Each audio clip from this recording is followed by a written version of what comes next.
साधु शरीर से मनता है, आत्मा से नहीं। बाला साहेब ठाकरे जो है वो वास्तव में एक शेर थे। हिंदुत्व जो है वो कभी मरा नहीं है और कभी मरेगा भी नहीं। माननीय मुख्यमंत्री उद्धव जी ठाकरे का उसमें कोई कसूर नहीं है। शेर एक बार आवाज निकाल देता तो भारत बंद हो जाता। इनको तो लगता है जितने मर जाए साधु उतना अच्छा। नमस्कार, आपका न्यूज चैनल में आप सभी का स्वागत है। आज हमारा परम सौभाग्य कि हम आज जुने अखाड़े के जगत गुरु सूर्याचार्य जी को मिलकर उनसे जो आज जीवन में महामारी का जो प्रकोप हो चुका है, संक्रमण हो चुका है, उस चीज को गुरुजी किस प्रकार देखते हैं, गुरुजी से मार्गदर्शन करना चाहते हैं, गुरुजी का पावन संदेश लोगों तक पहुंचाना चाहते हैं।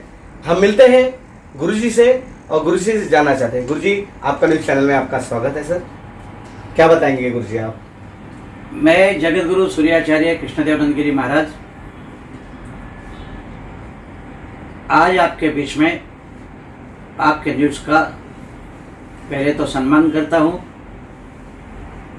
और आशीर्वाद देता हूं कि आप भी वर्ल्ड वाइज आपका न्यूज बने, सत्यता आपके लोगों को समझ में आए और आपका चैनल सत्य का नाम लेके आगे बढ़े, सो आप विजयी हो जाएंगे। धन्यवाद गुरुजी। आज जो महामारी का प्रसंग पूरे विश्व में हो रहा है, इसे देखते हुए हम सभी साधु संत महात्मा आज भगवान से प्रार्थना करते आए हैं कि इस कोरोना से दूर हो, महामारी से दूर हो लोग,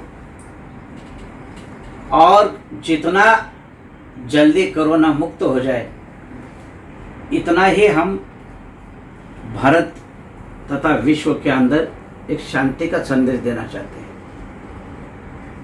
संदेश में हम ये कहते हैं कि आप नित्य से भगवान सूर्यदेव का दर्शन कीजिए, सबसे पहली बात।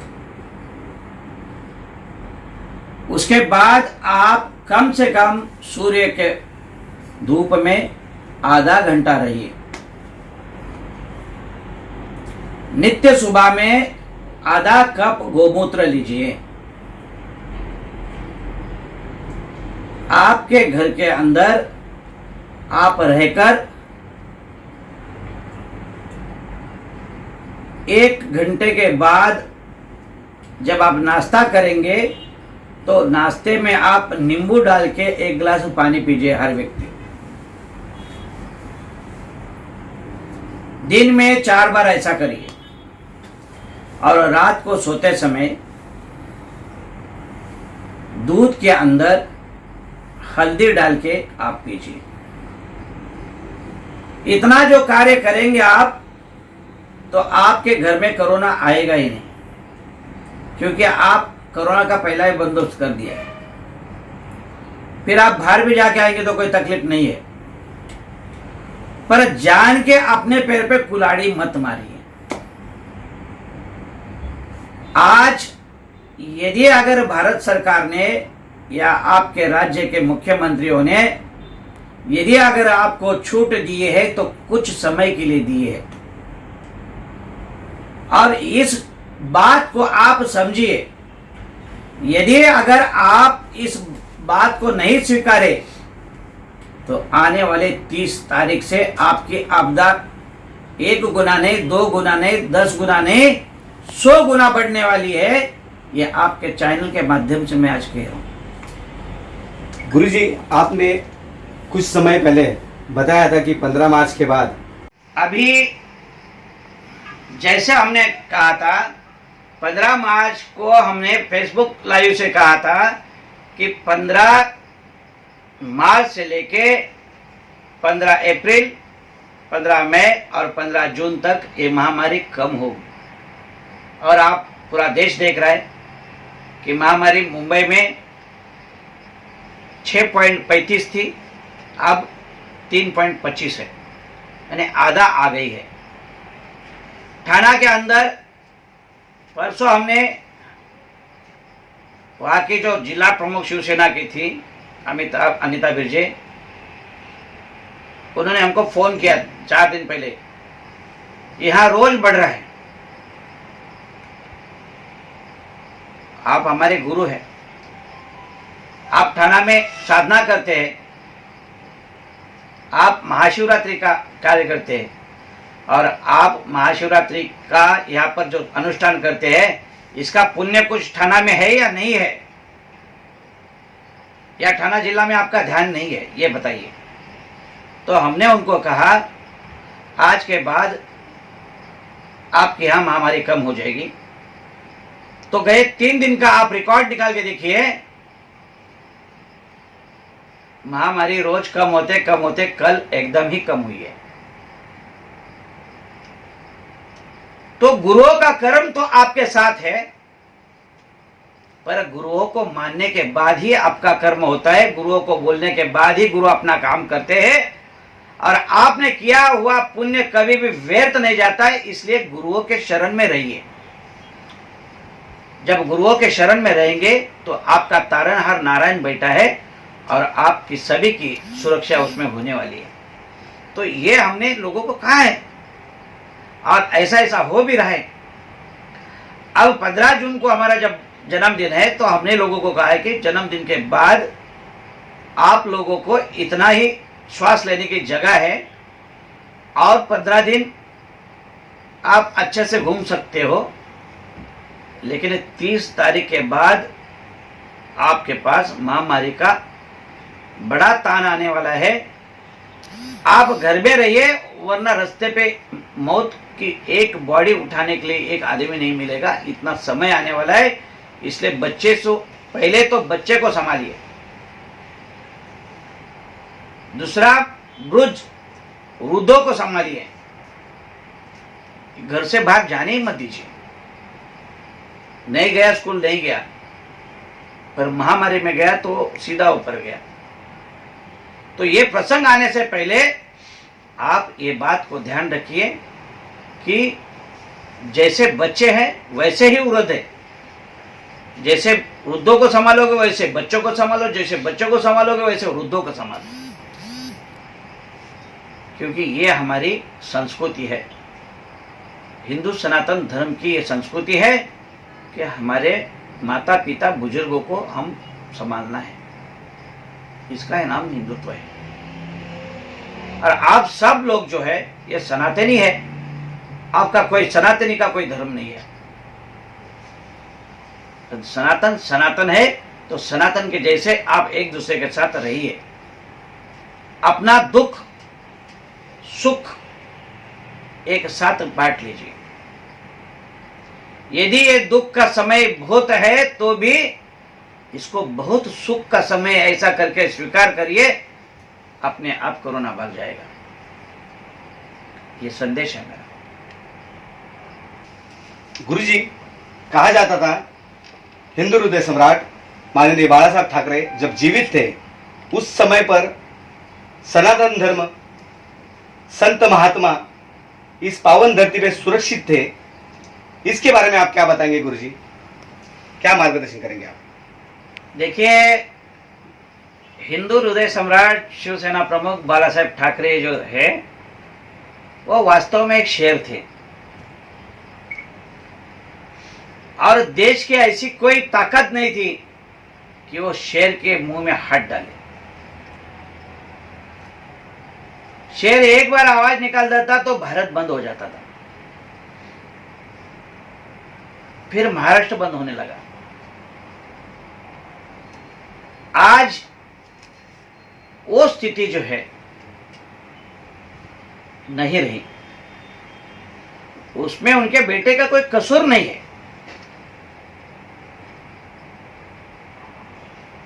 माननीय मुख्यमंत्री उद्धव जी ठाकरे का उसमें कोई कसूर नहीं है। जिन लोगों के साथ उनका अलायंस है उसमें सबसे बड़ा अलायंस कांग्रेस है, और कांग्रेस जब चाहता है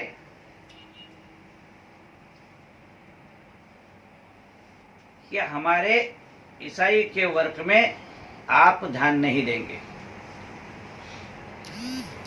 जब 2 साधु की हत्या हुई, 3 साधु की हत्या हुई, 5 साधु की हत्या हुई और अनिल देशमुख जाके वहां सर्वे करके आए, लेकिन आज महीना हो के गया है, पब्लिक में किसी के पास उसकी जवाब की एक कॉपी नहीं है।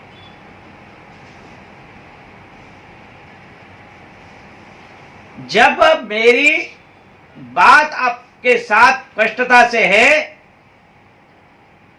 कि इन टेबलों पर साधुओं को सुरक्षा मिलना चाहिए, ऐसा सारा संतों के अखाड़ों से भी इनके पास पत्र दिए हुए हैं। इन्होंने बताने दो कि महाराष्ट्र के अंदर किसको हमने सुरक्षा दिया है, किन संतों को सुरक्षा दिया है। इनको भय लगता ही नहीं है। इनको तो लगता है जितने मर जाए साधु उतना अच्छा। लेकिन साधु शरीर से मानता है, आत्मा से नहीं। हिंदुत्व जो है वो कभी मरा नहीं है और कभी मरेगा भी नहीं, ये ध्यान रखिए। इसलिए जिसको जितना करना है वो अपने ताकत में करे, हिंदुत्व के ताकत में करे, राष्ट्र की ताकत में करे। साधु संत ये राष्ट्र की शक्ति है। साधु संत ये राष्ट्र की शक्ति है और राष्ट्र की शक्ति का संगोपन करना इस राष्ट्र के अंदर जो राज्य हो या भारत सरकार हो, ये इसकी नैतिक जवाबदारी है। पर इस जवाबदारी से कुछ लोग अपना पल्ला झाड़ के लोगों के साथ में घूमते हैं, ये उनकी बदनसीबी है। यदि मर्द की मर्दानगी है तो खुल के सामना करो हिंदुत्व के लिए, चाहे वो कोई भी हो। बन के दिखाओ शिवसेना प्रमुख बाला साहेब ठाकरे की जगह कि क्या हिंदुत्व होता है। एक आंदोलन बाला साहब ने यहां चालू किया था, हटाओ लुंगी बजाओ पुंगी। उस समय हम थे, वो दिन हमको याद है कि किस तरह से उन्होंने मराठी आदमी के पीछे खड़े हुए थे। और आज हम कहते हैं जो आपके राज्य में रहता है वो आपका है, आप उसकी सुरक्षा करिए। वो किसी धर्म का है, किसी जात का है, किसी पात का है, उसे कोई मतलब नहीं है। जो आपके राज्य में है वो आपका है और वो आपकी मानेगा। आप उसकी सुरक्षा करिए। ये कौन से राज्य का साधु ये मत देखिए, ये आपके राज्य का साधु है, यही प्रमाण रखिए। हमारे संत परिवार से महंत योगी साधु संतों को पेंशन दे रहे हैं। यदि हिंदुत्ववादी सरकार यहां भी है और बाला साहब ठाकरे का परिवार है, तो मैं चाहता हूं कि इस महाराष्ट्र के अंदर भी हिंदुओं की सुरक्षा, संतों की सुरक्षा, और संतों को वो भी ऐसा ही मानदंड दे, उनका सम्मान करे, उनका आशीष ले। अगर संतों का आशीष इनको मिला तो इनकी कभी हार ही नहीं है। ये मेरा सत्य वचन है और इसको स्वीकार करना चाहिए। ऐसे मेरे इस राज्य के मुख्यमंत्री उद्धव जी ठाकरे से कहना है। महाराज से पूछना चाहते हैं कि किस प्रकार शासन प्रशासन यहाँ पे दुर्लक्ष्य करते हैं। गुरुजी आप क्या बताएंगे इस बारे में? ऐसा है, गंभीर विषय है और शासन इसके प्रति गंभीर है। और गंभीर है तो अभी इतने दिन बीतने के बाद, माननीय गृह मंत्री जी अनिल देशमुख जी जाके आने के बाद, आप 105 लोगों में से कितने लोगों को आपने पकड़ा है अलावा, और जो पकड़े हैं उनका क्या हुआ, ये पब्लिश क्यों नहीं हो रहा है? किसके कारण ये नहीं हो रहा है? अभी तक लॉकडाउन होने के बावजूद, आपका सर्च ऑपरेशन होने के बावजूद, आपके एसपी गौरंग जी बोलते हैं कि हमारा सर्च ऑपरेशन चालू है। क्या ये पूरा भारत में सर्च ऑपरेशन हो रहा है क्या? इतनी पहाड़ को आप चारों बाजू से घेर के कर रहे, ऐसा बताए थे। क्या हुआ? आप क्यों नहीं जवाब देना चाहते हैं? कौन आपको ये जवाब देने से रोक रहा है? क्या संतों की मजबूरी है आपके सामने? क्यों आप इनको उत्तर देना नहीं चाहते हैं? मेरे जुना अखाड़े के हरिगिरी महाराज जी ने आपसे सवाल पूछे थे, पत्र भेजा था। वो इंतजार कर रहे हैं आपके पत्र का कि क्यों नहीं अभी तक हमारा जवाब आ रहा है। तो आज उन्होंने पूछा कि क्या हुआ, उनसे पूछिए। तो आपके माध्यम से द्वारा हम उनको पूछ रहे हैं कि क्या साधु संतों के कितने लोग अभी नए पकड़े गए हैं? क्या 105 के बाद कुछ और पकड़े हैं या नहीं है? सर्च ऑपरेशन में कुछ मिले या नहीं है? और नहीं मिले तो कहां गए? इसका आप जवाब देंगे या नहीं देंगे? गुरुजी, मॉब लिंचिंग के जो मामले सामने आए हैं उसमें यही टारगेट समझ में आता है कि संतों पर हमले हो रहे हैं। उसके लिए किस प्रकार आप क्या मार्गदर्शन करते हैं? भाई, इसमें संतों को तत्काल सुरक्षा आपको देनी एक कंपलसरी है। और वह संत पुलिस होने के बाद भी सुरक्षित नहीं रहे, ये आपने देखा है। बड़ा महत्वपूर्ण विषय है। अने इसके अंदर आप जानते हैं कि संतों को कितना तकलीफ है और संतों की सुरक्षा कितनी महत्वशील है। आपने पूछा है इसलिए अभी जवाब देता हूं। आपको एक बात उजागर करता हूं कि केंद्र शासन ने महाराष्ट्र शासन को मुझे सुरक्षा छेड़ देना चाहिए, ऐसा एक पत्र 2010 से आज तक 3 रिमाइंडर इस 2019 में दिया है। गुजरात सरकार मुझे पूरी सुरक्षा देता है। भारत के और राज्यों में जाता हूं तो मुझे सुरक्षा मिलती है। मैं महाराष्ट्र का जन्म हुआ इंसान, महाराष्ट्र के मुंबई में रहता हुआ इंसान को महाराष्ट्र शासन आज तक सुरक्षा नहीं दी। अब जनवरी में मेरे पर हमला हुआ, माननीय गृह मंत्री जी के पास उसकी कॉपी है, मुख्यमंत्री जी के पास उसकी कॉपी है, केंद्र से भी उनके पास ये कॉपी आई है कि इनको सुरक्षा दिया जाए, लेकिन ये सुरक्षा आज तक नहीं दे रहे। इसके पीछे किसका कारण है? कौन है? ये तो जवाब दीजिए, लिखित में दीजिए, नहीं तो मीडिया के सामने आके बोलिए। आप बोलते ही नहीं है। तो साधु सुरक्षित है कहां? यदि साधु सुरक्षित होते तो साधु के ऊपर इतने बार हमले नहीं होते, और इतने बार हमले हुए हैं तो भी आप जाग नहीं रहे। ये साधु के लिए बहुत अन्यायकारी बात है। और इस अन्याय को मेरे हिसाब से माननीय उद्धव जी ठाकरे इसके ऊपर तत्काल डिसीजन लेंगे। साधु संतों को बुला के हमारा एक बैठक करें। मैं जगत गुरु है जुना अखाड़े से, मेरे सभी महामंडलेश्वर मुंबई में भी है, महाराष्ट्र में भी है, और महाराष्ट्र के बाहर से भी आएंगे। आप हमारे तारीख दीजिए, मैं सभी को ये बात बताऊंगा। आप हमारे संत समाज को संबोधित करिए कि हम क्या करेंगे संतों के लिए।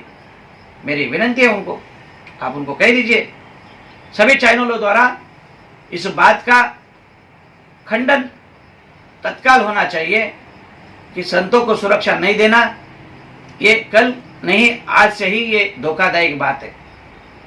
तो मैं माननीय गृह मंत्री जी से, मुख्यमंत्री जी से आपके द्वारा विनती करता हूं कि आप तत्काल इस बात का आने वाले कैबिनेट में विचार कीजिए और संत सुरक्षा के लिए जो भी कर सकते हैं वो आप बोल दीजिए। अब कोरोना में आप व्यस्त हैं, हम आपको डिस्टर्ब भी नहीं करना चाहते थे, इसलिए आज तक हमने आपको डिस्टर्ब नहीं किया। पर आज हमको बोलने का, आज कोरोना आपने मुक्त करने के लिए आज पूरा लॉकडाउन खोल दिया है, इसलिए ये पत्रकार मेरे पास आए हैं और मैं ये पहला बाइट आपके लिए दे रहा हूँ, आप इसे स्वीकार करके आप इसका न्याय दीजिए, ये मेरी प्रार्थना है, ये आपको आशीर्वाद है। धन्यवाद।